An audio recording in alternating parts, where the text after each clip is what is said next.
Today, we're excited to bring together 4 impressive leaders for a discussion about some of the challenges facing frontline organisations. And many of you who've joined us today will be able to relate to the struggles that the pandemic has posed. Whether you're in transport, whether you're in healthcare, or maybe you're in construction, no doubt you're contending with issues such as staff shortages, perhaps it's low morale you're dealing with, or maybe it's burnt out employees. And if you've been across social media or the news at all, you'll be familiar with the trending subject of the Great Resignation that's causing angst amongst employers globally. So here today to talk to us about these very issues, we have Joe Cairns, Chief People and Safety Officer for Bingo Industries. Joe is a senior people and culture professional with over 20 years experience leading the customer service, operations and people and culture functions of large organisations. Joe holds a degree in organisational behaviour and psychology, is a chartered member of the Australian Human Resources Institute and has extensive experience working across a range of industries. Joe, thanks for joining us. Hi Joe, good to be here. Welcome. Next, we'd like to welcome Shane Wooten from Comfort Del Grow. As General Manager of Information and Innovation, Shane heads a team of system administrators, developers, solutions architects, and help desk staff that support CDC's 4,000 employees across more than 60 sites nationally. He is passionate about providing innovative IT solutions to improve business practices, to enable staff to do more with less effort, and to provide access to data to improve decision-making and overall customer experience. Very warm welcome to you, Shane. Thanks for coming down. Good afternoon all. Also joining us today is Mr. Greg Fitzgerald, Managing Director of Asplund Australia. Asplund is the world leader in tree services, employing over 36,000 staff globally and roughly 1,000 in the ANZ region. As Managing Director, Greg leads the team towards Asplund's vision to be the leading provider of vegetation maintenance and support solutions to utilities, resource companies, and government. With an MBA from the University of Wollongong and having spent over a decade in the industry, Greg has extensive experience in operations management, workplace safety, operational excellence, and risk assessment. Thanks for coming down, Greg. Welcome. Thanks for having me. And last but certainly not least, we've got Christian Severino, Director Transition for State Transit Authority, New South Wales. Having worked with STA for over 20 years, Christian's got experience in most facets of the organisation, everything from automotive technician through to depot director and everything in between. In 2020, Christian was appointed as Director of Transition and has successfully led the change that's seen thousands of operators and staff move through the privatisation process. Christian, thank you for being here. Thanks, Joe. Hi, everyone. So I guess the common theme across our audience and panel members this afternoon is that we're mostly in frontline organisations. And as we all know, frontline industries face unique challenges, especially when it comes to ensuring high retention levels.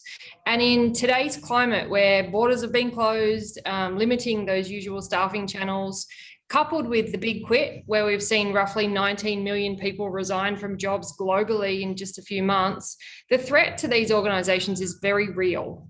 Joe, we might kick off with you. In your experience in frontline organisations, what do you see are the top contributing factors to staff turnover?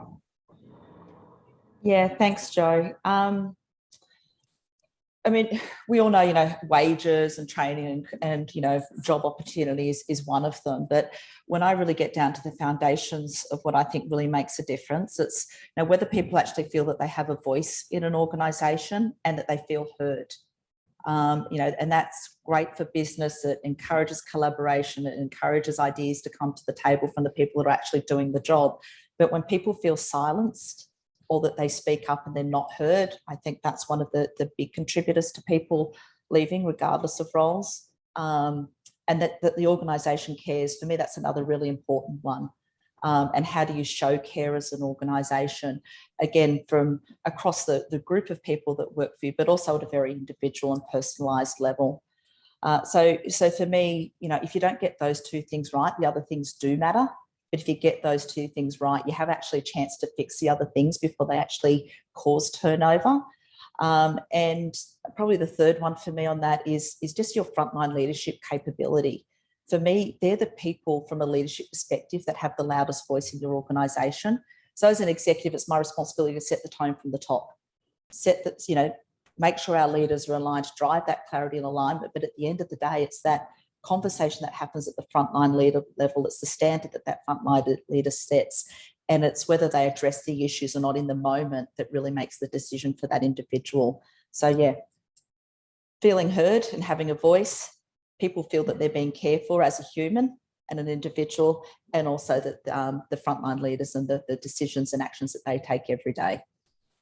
Yeah, got it. Thank you. So a question on that. Do you think that these factors or those three areas are unique to frontline industries, or do you reckon they're faced by all organisations? Well, I think they're faced by all organisations.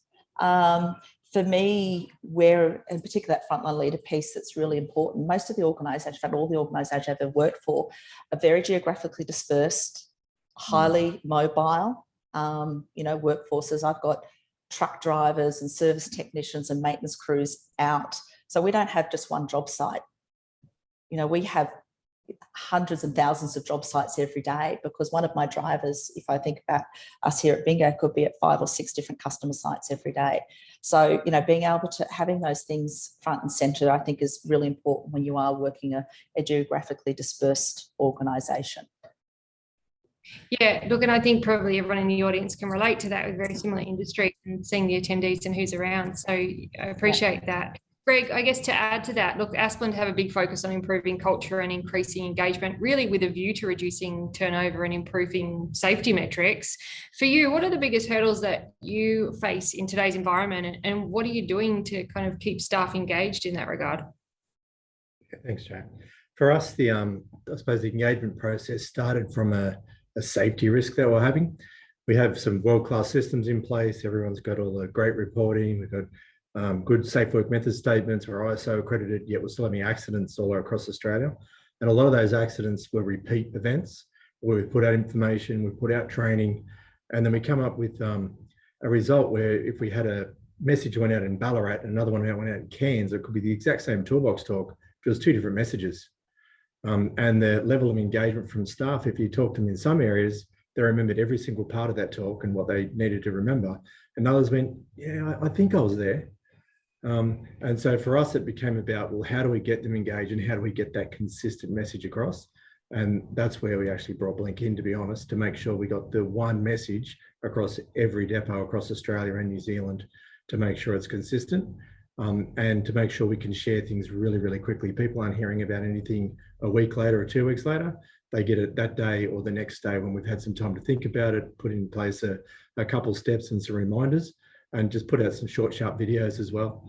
And that engagement from that video and photographic evidence and the ability to comment and talk to each other is making a huge difference. And I can now go around to any of my depots and ask people about, what did you think about that message? And typically they all know and they all remember it, and it's very consistent because they got the one thing.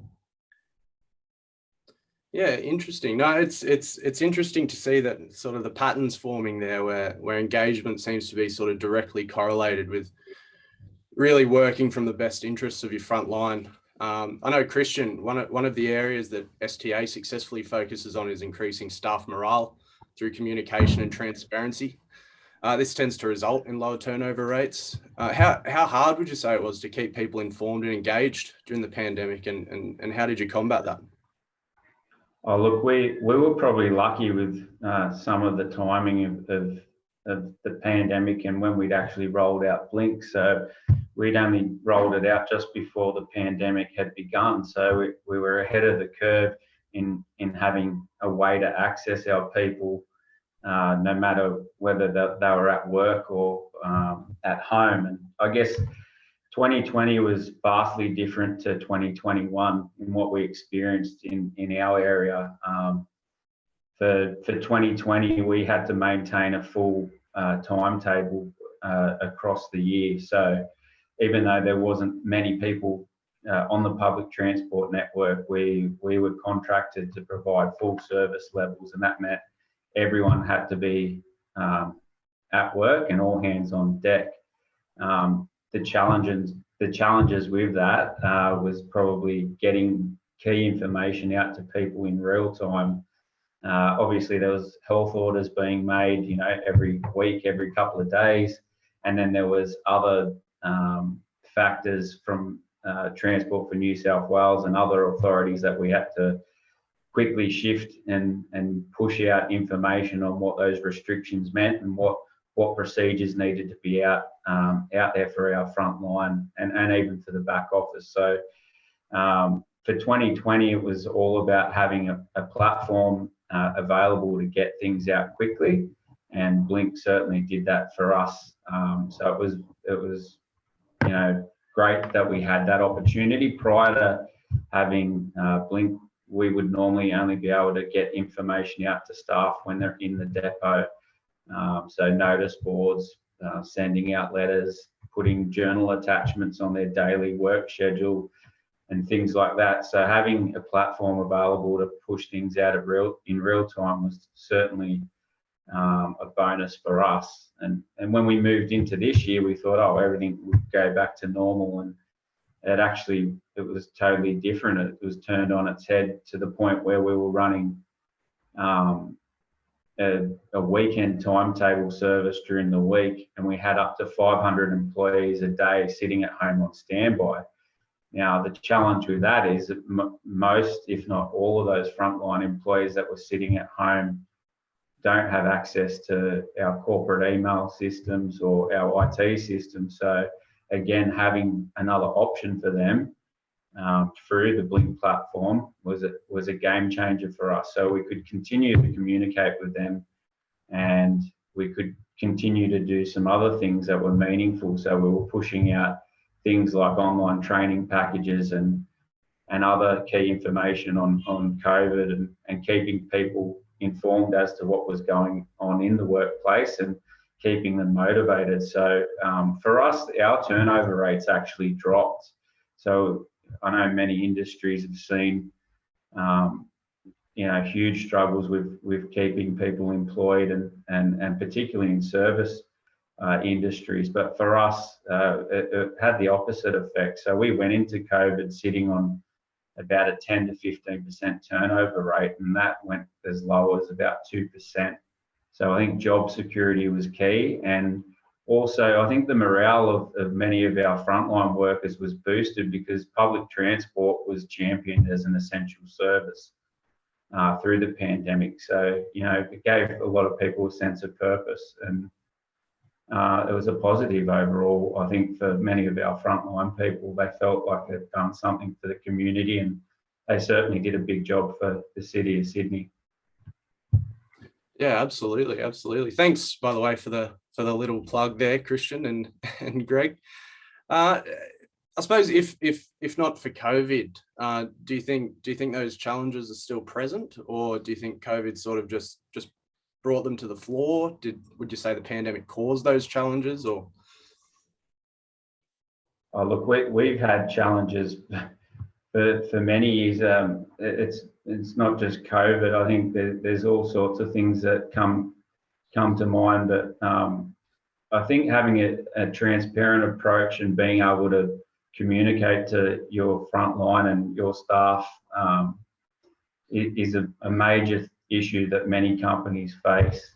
I think it cuts out the rumour mill if there's a way to quickly communicate and that everyone can see what is being communicated, and people have opportunities to also chime in on some of those communications. So I think having a platform that allows you to do that is certainly a big positive, and it's overcome a lot of challenges for us. Yeah, I can imagine when you're not sort of communicating in the same sort of way, that it might create sort of a bit of an us and them type mentality, and I'm sure that's something that a lot of our audience would be able to resonate with today. Look, Shane, I know that communication at CDC, it was something you needed to focus heavily on during the last 18 months. You had LGAs locking down, travel permits being issued, and vaccination status requirements, all that needed to be addressed. What would you say your biggest success during the last sort of 18 months was, and where do you think there might have been room for improvement? Yeah, look, I think, a very similar story to what Christian's already expressed. We operate near on 4,000 vehicles across the nation.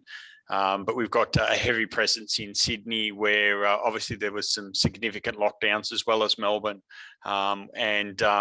We had our staff that were either living in those areas or coming to work in those areas. A good vast majority of our services are operating in an area of northwestern Sydney. So we operate under a company called Hills Bus there, where we operate nearly 900 buses, have nearly 1,000 employees, most of which, like Christian was saying, don't have access to corporate email or an intranet or the like. And how do you say to a bus driver, well, you can work from home, just work from home. It's hard to drive a bus from your lounge room. So how did we communicate was a real challenge for us, particularly as the rules and the information that was coming out was virtually coming out on a day-by-day basis. And some of the challenges for us was breaking down the noise of media, so mainstream media, and then the noise of social media and everything that was coming through that as well, to break it down to our individual drivers as to what does that mean to me as an employee of CDC. You know, is my job safe? Should I be coming to work? Should I be staying home? I live in an area of concern, but my depot is in an area not of concern. Can I travel there? Or I live in an area that's not of concern, and my depot is an area of concern. Can I do that? And what's the requirement in terms of travel permits? What's the requirements in terms of my mandatory testing? And we had to break that down in really simple language, understanding that probably 75% of our drivers, English is not their first language, and breaking down the countless press releases and the like that were coming out on a daily basis into a simple to understand, regular updates was really important for all of our drivers to make them feel like they're engaged, that they've got the information that they need, and that we could continue to operate our business as best we possibly could. It also allowed us to provide information. We set up a COVID vaccine hotlines and other support hotlines as well, where people could ring directly. They had that information that was available to them. And then from there, we used the platform to really, I guess, almost gamify and create some sort of, challenges amongst our various depots in terms of tracking how their vaccine rates were going, and create some in-house competition and rivalry in terms of trying to get, as many of our staff vaccinated at a quicker rate, and have bragging rights for those particular depots in terms of getting them on board. So no doubt it's been a very challenging period for a lot of businesses. A lot of who would be represented here, but certainly having a platform where we could do that, where we could regularly engage and make sure that we were keeping touch with our staff was an incredible thing to be able to have available at our fingertips. Do I think that the end of this year or next, or even into next year, this is going to just disappear and we'll never have to do this again? I don't think it will. I think this is probably going to become a bit of a normal thing for us for many years to come, in whatever iteration it happens to take. So I guess we will need to be able to adapt and pivot. I think that's one of those words that's come out of COVID, as the needs arise. But obviously having the right tool set at your fingertips is really important, and you want to have that before these issues arise. You don't want to have to be implementing something at that point. So I guess that's some of the lessons that we've learned, is to prepare for the unknown, because it's definitely coming, whatever that unknown happens to be.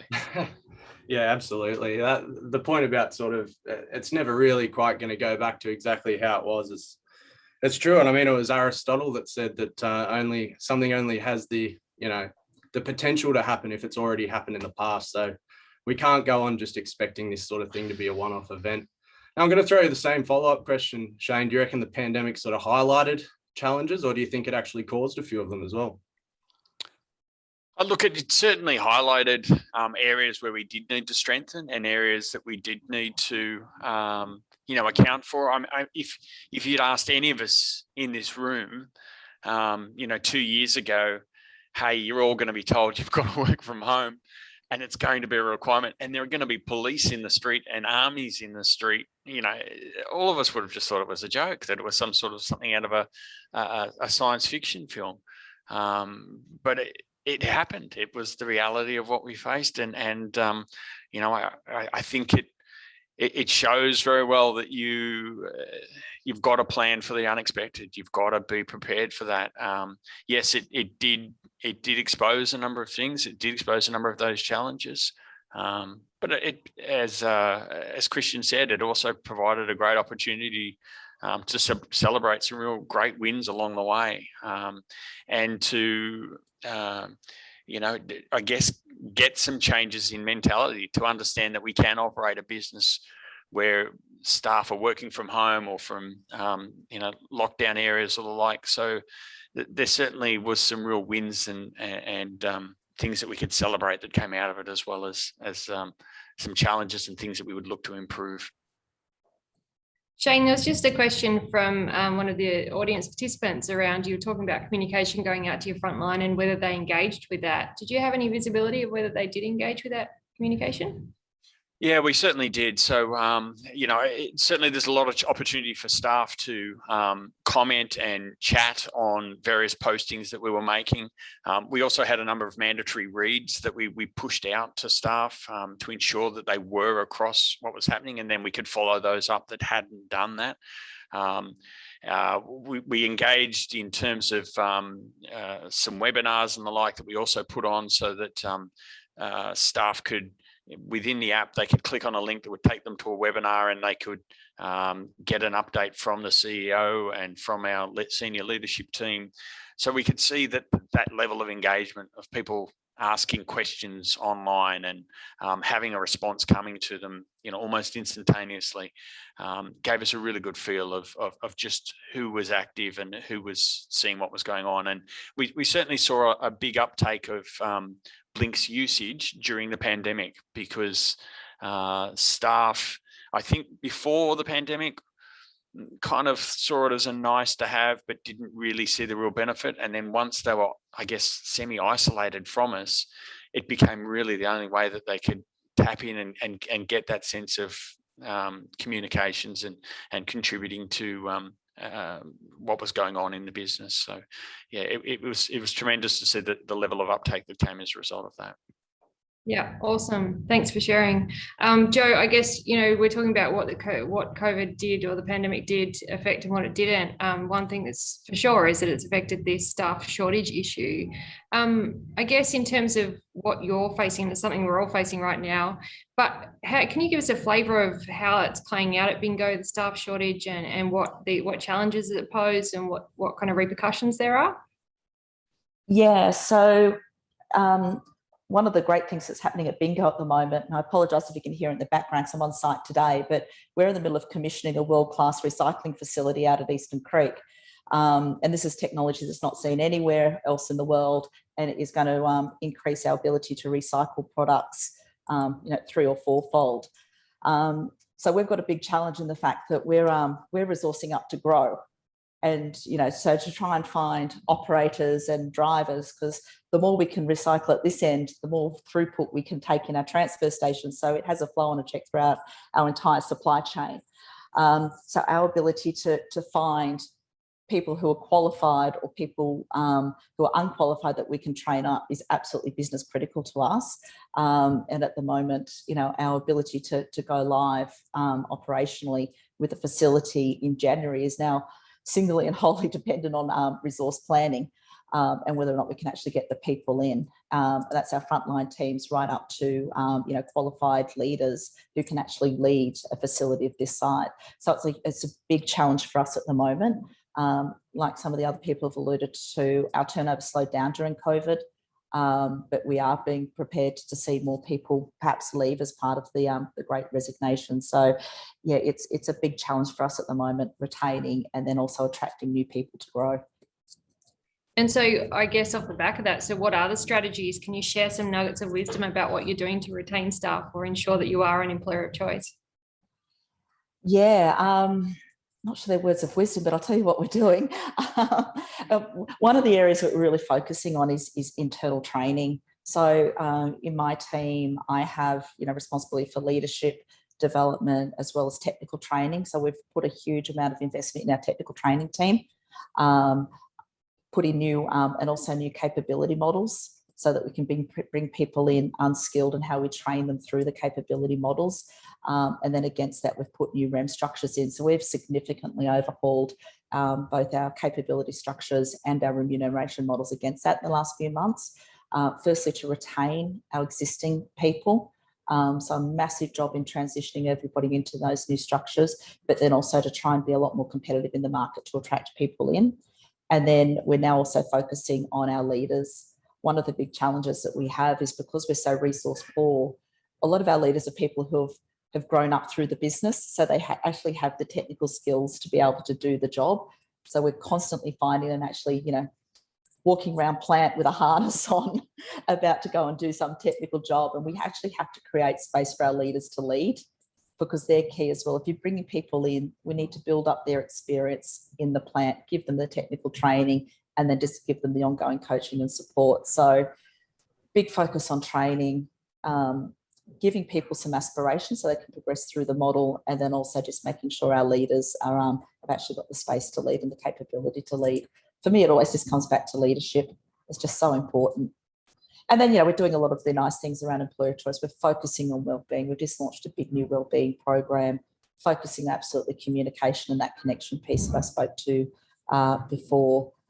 And then also just doing a lot around online learning and just how we can actually give people some additional benefit, not just in the job that they want today, but the job in the future. So we're definitely doing a lot around that space as well. Certainly sounds like the next few months are going to be a really interesting time for you there at Bingo Joe. It's quite exciting by the sounds of it. Look, it is. I mean, it's great to be part of an organisation that's growing. So yeah, it's a really exciting time for us here. Absolutely. And then it's just the start. Once we get this one commission, we'll be on to the next one, and we'll be doing it all over again. Never ends. Greg, Never I know ends. staff retention it's not a new issue for your industry. I know, I'm sure as a lot of our audience will be able to relate to, Asplund have a high proportion of subcontractors, so it is an ongoing challenge. Would you be able to share with us some of the difficulties that you face sort of in that regard and how you've tackled them? Yeah, our industry as a whole has a lot of subcontractors involved. They're small businesses, 2 to 10 people, and they've become critical to success. And what we found here, probably when I came on board a while ago, they were used as a tool. So you put them under your toolbox when you needed them. When you didn't, you put them away. And that's really hard to get buy-in and commitment from that subcontract company. So why would they stay if you had no forward planning? They didn't know what they're going to do next month or next year. They've got to pay for vehicles, payroll, insurances, etc. So what we did is we changed, I suppose, the vernacular from people saying I'm using the subcontractors or them to we. They're us. They're part of our business. They're part of our group. They're part of our family. We've transitioned them into our systems.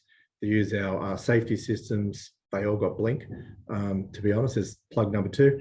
But, and those guys are quite often the biggest social media posters because they do some really interesting work and put some great photos online.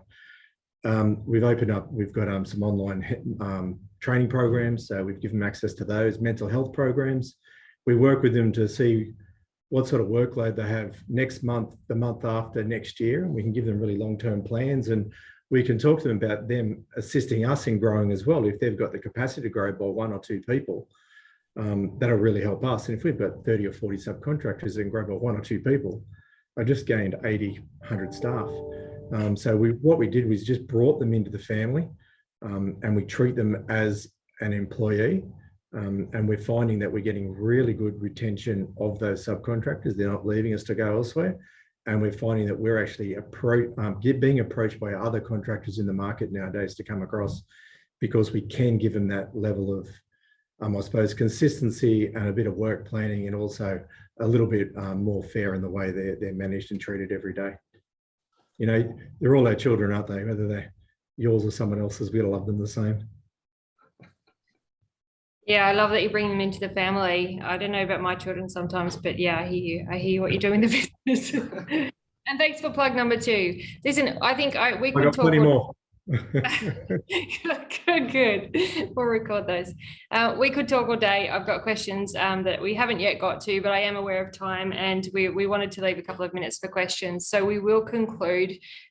Massive thanks to you, Joe, Shane, Greg, and Christian for joining and sharing some of those insights.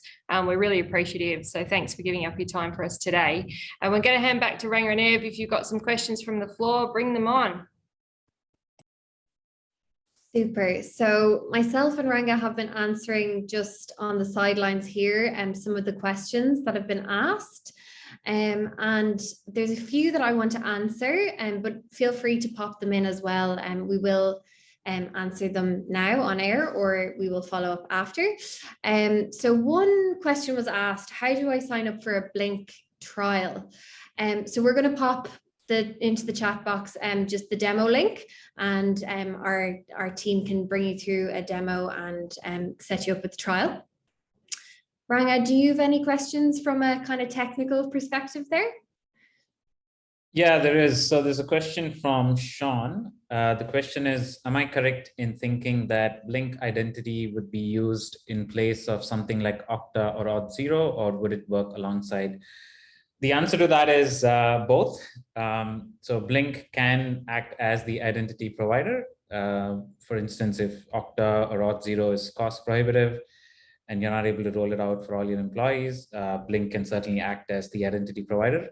But if you do have Okta and Auth0 already, we can certainly work alongside that as well. Super. Any more questions, feel free to pop them into the panel.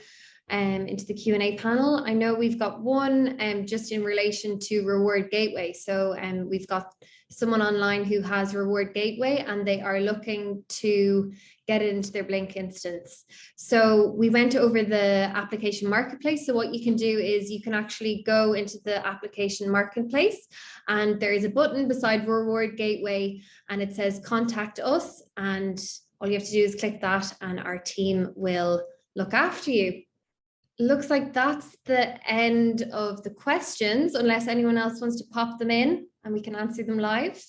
Right. Okay. So that looks like it's a wrap. A very big thank you to everyone who joined today. Any questions or follow-up, feel free to contact the details in the chat. We hope today was helpful and appreciate any feedback that you have. Thank you again, and we hope to see you again soon.